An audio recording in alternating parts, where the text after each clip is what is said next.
بسم اللہ الرحمن الرحیم نحمدہ و نصلی علی رسولہ الکریم اما بعد۔ آج ہم پڑھیں گے نماز کی 5ویں شرط، وقت کا بیان۔ میں نے آپ کو بتلایا تھا کہ نماز کے درست ہونے کی کچھ شرائط ہیں۔ سب سے پہلے ہم نے پڑھا تھا پہلی شرط بدن کا پاک ہونا، پھر کپڑوں کا پاک ہونا، پھر جگہ کا پاک ہونا، اور پچھلی نشست میں ہم نے پڑھا تھا سطر کا چھپانا۔ آج ہم پڑھیں گے نماز کی 5ویں شرط یعنی وقت کا بیان۔ نماز کے لیے وقت شرط ہونے سے کیا مراد ہے؟ جواب: نماز کو ادا کرنے کے لیے یہ شرط ہے کہ جو وقت اس کے لیے مقرر کیا گیا ہے اسی وقت میں پڑھی جائے۔ اس وقت سے پہلے پڑھنے سے تو بالکل نماز درست نہ ہوگی، اور اس کے بعد پڑھنے سے ادا نہیں بلکہ قضا ہوگی۔ ٹھیک ہے، جب کسی نماز کا وقت آ گیا، مثال کے طور پہ ظہر کا وقت 1 بجے شروع ہوتا ہے، ظہر سے 1 بجے سے پہلے پڑھ لیں گے تو نماز ہوگی ہی نہیں، اور پھر نماز ظہر کی ختم ہوتی ہے تقریباً 6 بجے، تو 6 بجے کے بعد پڑھیں گے تو ادا نہیں ہوگی، قضا ہوگی۔ 1 بجے سے پہلے ہوگی نہیں، 6 بجے کے بعد ادا نہیں، قضا ہوگی۔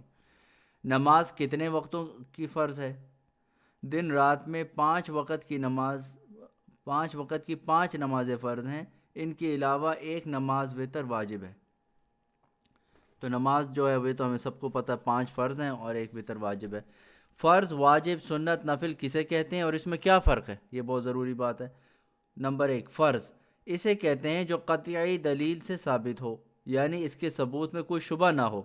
اس کی فرضیت کا انکار کرنے والا کافر ہو جاتا ہے اور بلا عذر چھوڑنے والا فاسق اور عذاب کا مستحق ہوتا ہے۔ تو فرض کسے کہتے ہیں؟ جو دلیل قطعی، قطعی کا مطلب ہوتا ہے ڈیفینیٹ، دلیل کا مطلب پروفز، ڈیفینیٹ پروفز کے ذریعے ہمیں پتہ چل گیا ہو کہ یہ فرض ہے۔ مثال کے طور پہ ظہر ہے، فجر ہے، مغرب، یہ ساری نمازیں 5 نمازیں یہ فرض ہیں۔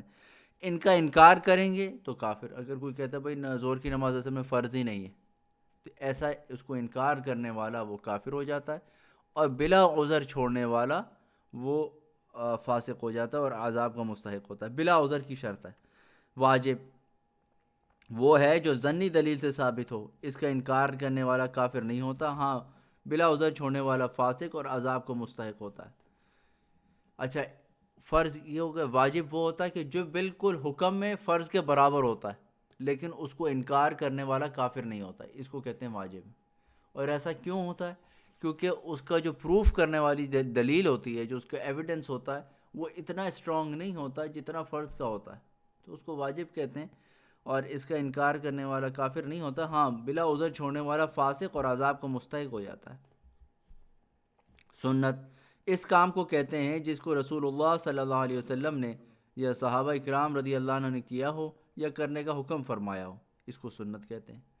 نفل ان کاموں کو کہتے ہیں جن کی فرضیت شریعت میں ثابت ہو، ان کے کرنے میں ثواب، جن کی فضیلت شریعت میں ثابت ہو۔ نفل اس کو کہتے ہیں جو فضیلت کے کام ہو، ان کے کرنے میں ثواب اور چھوڑنے میں عذاب نہ ہو، اسے مستحب اور مندوب اور تطوع بھی کہتے ہیں۔ نفل کے یہ نام بھی آ جائیں گے، مستحب اس کا مطلب بھی نفل ہے، مندوب یہ بھی، تطوع بھی جو ہے یہ نفل ہی کے لیے استعمال ہوتا ہے۔ فرض کی کتنی قسمیں ہیں؟ 2 قسمیں ہیں، فرض عین اور فرض کفایہ۔ اب فرض عین کسے کہتے ہیں؟ فرض عین اس فرض کو کہتے ہیں جس کا ادا کرنا ہر شخص پر ضروری ہو اور بلا عذر چھوڑنے والا فاسق اور گنہگار ہو، یہ ہے فرض عین، یعنی کہ ہر شخص کو کرنا ہی کرنا ہے، ہر آدمی کو کرنا ہے، اور بلا عذر چھوڑے گا تو فاسق اور گنہگار ہوگا۔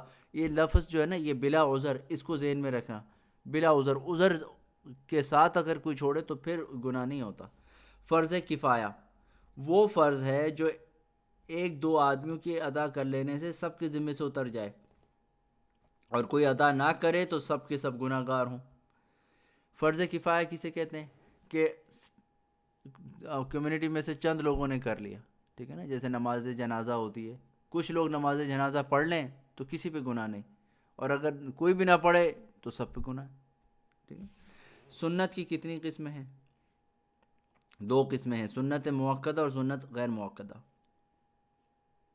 سنت مؤکدہ کسے کہتے ہیں؟ اس کام کو کہتے ہیں جسے حضور صلی اللہ علیہ وسلم نے ہمیشہ کیا ہو یا کرنے کے لیے فرمایا ہو اور ہمیشہ کیا گیا ہو، یعنی بغیر عذر کبھی نہ چھوڑا ہو۔ ایسی سنتوں کو بغیر عذر چھوڑ دینا گناہ ہے، اور چھوڑنے کی عادت کر لینا سخت گناہ ہے. تو یہ ہو گئے موقتہ. موقتہ تاکید سے زیادہ اس کے اندر وہ تاکید کی گئی ہے, ایمفیسس کیا گیا ہے کہ نبی صلی اللہ علیہ وسلم نے یا تو اس کو ہمیشہ کیا ہے یا پھر کرنے کا حکم فرمایا ہے, بلا عذر اس کو چھوڑا نہیں آپ صلی اللہ علیہ وسلم نے. تو یہ سنتیں ضروری ہو جاتی ہیں, آپ بھی ان کو بلا عذر نہیں چھوڑ سکتے. کبھی کبھی چھوٹ جائیں اور بات ہے, بلا عذر چھوڑنے کی عادت بنا لینا تو بہت ہی سخت گناہ ہے.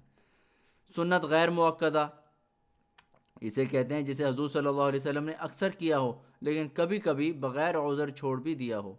ان سنتوں کے کرنے میں مستحب سے زیادہ ثواب ہے اور چھوڑنے میں گناہ نہیں. ان سنتوں کو سنن زوائد بھی کہتے ہیں. دیکھا کہ نبی صلی اللہ علیہ وسلم نے اکثر کیا لیکن کبھی کبھی بغیر عذر کی چھوڑا بھی ہے, تو اس کو کہتے ہیں غیر موقتہ.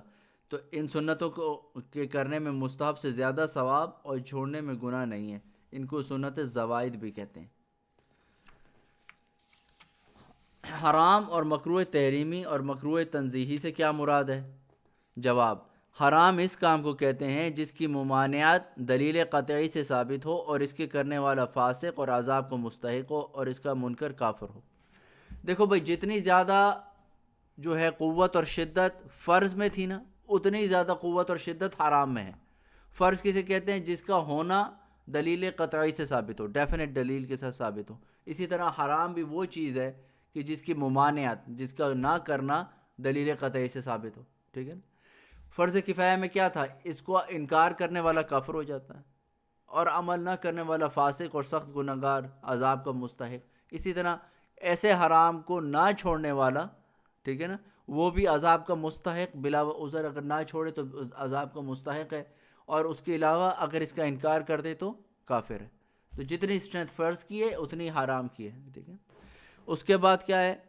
اور مکروہ تحریمی کسے کہتے ہیں؟ مکروہ تحریمی اس کام کو کہتے ہیں جس کی ممانعت دلیل ظنی سے ثابت ہو. اس کا منکر کافر نہیں مگر کرنے والا اس کا بھی گناہ گار ہوتا ہے. جیسے واجب کا تھا, واجب کے اندر دلیل قطعی نہیں تھی, دلیل ظنی تھی, یعنی کہ تھوڑی سی کمزور دلیل تھی, لیکن اس کو انکار کرنے, اس کا انکاری جو ہے وہ کافر تو نہیں ہوتا لیکن گناہ میں سخت گناہ ہوتا ہے, عذاب کا مستحق ہوتا ہے. تو حرام اور مکروہ تحریمی بہت قریب قریب ہیں. عمل کے اعتبار سے تو کوئی ڈفرینس نہیں ہے, عقیدے کے اعتبار سے ڈفرینس ہے کہ حرام کا عقیدہ بھی نہ رکھو تو کافر ہو جاتا ہے. ٹھیک ہے نا. اور مکروہ تنزیہ کا عقیدہ رکھنا ضروری نہیں ہے, لیکن عمل کے اعتبار سے دونوں برابر ہیں. آپ نے کسی میں بھی عمل کیا تو سخت گناہ گار اور عذاب کا مستحق ہوگا. مکروہ تنزیہی, مکروہ تنزیہی ذرا اس کام کو کہتے ہیں جس کو چھوڑنے میں ثواب اور کرنے میں عذاب تو نہیں لیکن ایک قسم کی برائی ہے. مکروہ تنزیہ برا کام ہے, اتنا برا بھی نہیں ہے کہ آپ کو عذاب ملے گا. ٹھیک ہے. لیکن آپ اگر اس کو چھوڑ دیں گے تو اچھی بات ہے, چھوڑ دینا چاہیے. ٹھیک ہے نا.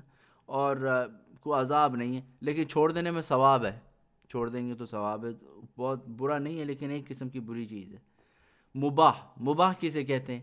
مباح اس کام کو کہتے ہیں جس کے کرنے میں ثواب نہ ہو اور نہ کرنے میں گناہ اور عذاب نہ ہو. اس کو مباح کہتے ہیں. مباح کر لیا بہت اچھا ہے, نہیں کیا بہت اچھا ہے, کوئی فرق نہیں پڑا. ٹھیک ہے نا. تو آج ہمیں انہوں نے کچھ یہ ٹرمینالوجی سکھائی ہیں. ٹھیک ہے نا. نماز کے وقت کا شرط ہونے سے کی مراد انہوں نے بتائی ہے, کتنی نمازیں فرض ہیں. پھر کچھ ٹرمینالوجیز بتائی ہیں ہمیں نماز کے اعتبار سے کہ فرض کسے کہتے ہیں, واجب کسے کہتے ہیں, سنت کسے کہتے ہیں, نفل کسے کہتے ہیں. پھر انہوں نے ہمیں یہ بھی بتلایا کہ فرض کی کتنی قسمیں, بتلا دیا کہ 2 قسم کی ہیں. ایک فرض عین, ہر کسی کو کرنا ہے. فرض کفایہ, چند ایک لوگ بھی کر لیں, کسی پہ گناہ نہیں. کوئی بھی نہ کرے تو پھر سب پہ گناہ ہے, اس کو فرض کفایہ کہتے ہیں. سنت کی کتنی قسمیں؟ سنت کی قسمیں آپ کو بتلا دیں. سنت موقدہ اور غیر موقدہ. موقدہ میں جیسے کہ نام سے پتہ چل رہا ہے کہ اس کے اندر تاکید زیادہ ہے, اور غیر موقدہ جو ہے وہ بلا عذر نبی صلی اللہ علیہ وسلم نے کبھی چھوڑ بھی دیا, اور اس کو سنن زوائد بھی کہتے ہیں. مستحب سے زیادہ ثواب ہے. پھر انہوں نے آپ کو حرام, مکروہ تحریمی اور مکروہ تنزیہی بتلا دیا, اور آخر میں مباح. تو کتنی ٹرمز ہو گئیں؟ فرض, سب سے زیادہ سخت حکم فرض کا, اس کا عقیدہ رکھنا بھی ضروری, اس پہ عمل کرنا بھی ضروری. نیکسٹ واجب, اس کا عقیدہ رکھنا ضروری تو نہیں ہے لیکن اس پہ عمل کرنا ضروری. اس سے نیچے آ جاؤ, سنت. سنت میں بھی سنت موقدہ پہلے, پھر سنت غیر موقدہ. اس کے نیچے آ جاؤ نفل. نفل مستحب ہے، کرو گے ثواب ہے، نہیں کریں گے تو گناہ نہیں. ٹھیک ہے. اب اس سے نیچے آ جاؤ بالکل، اب فوربیڈن چیزوں میں آ جاؤ. حرام اسے کہتے ہیں کہ دلیل قطعی سے ثابت ہے، عقیدہ رکھنا بھی ضروری ہے اور اسے بچنا بھی ضروری. بلا عذر چھوڑنے پہ عذاب بھی ہے، گناہ گار بھی ہے. اس کے علاوہ اس کے بعد کیا ہے؟ مکروہ تحریمی. مکروہ تحریمی حرام کے بالکل قریب ہے، اس کا عقیدہ رکھنا ضروری نہیں ہے، اس سے کافر نہیں ہوگا، لیکن یہ ہے کہ اس پہ عمل کرنے پہ سختی ہے، نہ کرنے پہ اس کو چھوڑ دینا ضروری ہے ورنہ گناہ ہوگا. پھر اس کے بعد نیکسٹ ٹرم کیا تھی؟ مکروہ تنزیہی، جس میں وہ ہے تو بری چیز، چھوڑنے میں ثواب، نہ کرنے اور نہ چھوڑنے میں ایک قسم کی برائی تو ہے. اس کے بعد آخر میں کیا تھا؟ مباح. تو یہ 7 چیزیں آپ کو بتا دی. مباح جو ہے ایک ایسا کام کہ جہاں کرنے میں ثواب نہ کرنے میں گناہ. اس کے بعد انشاءاللہ نماز فجر کے وقت کا اور پھر تو ساری نمازوں کے وقت کا بیان کریں گے اگلی نشست میں. اللہ تعالیٰ عمل کرنے کی توفیق عطا فرمائے. آمین یا رب العالمین. وصلی اللہ تعالیٰ علی خیر خلقہ محمد و علی آلہ وصحبہ اجمعین.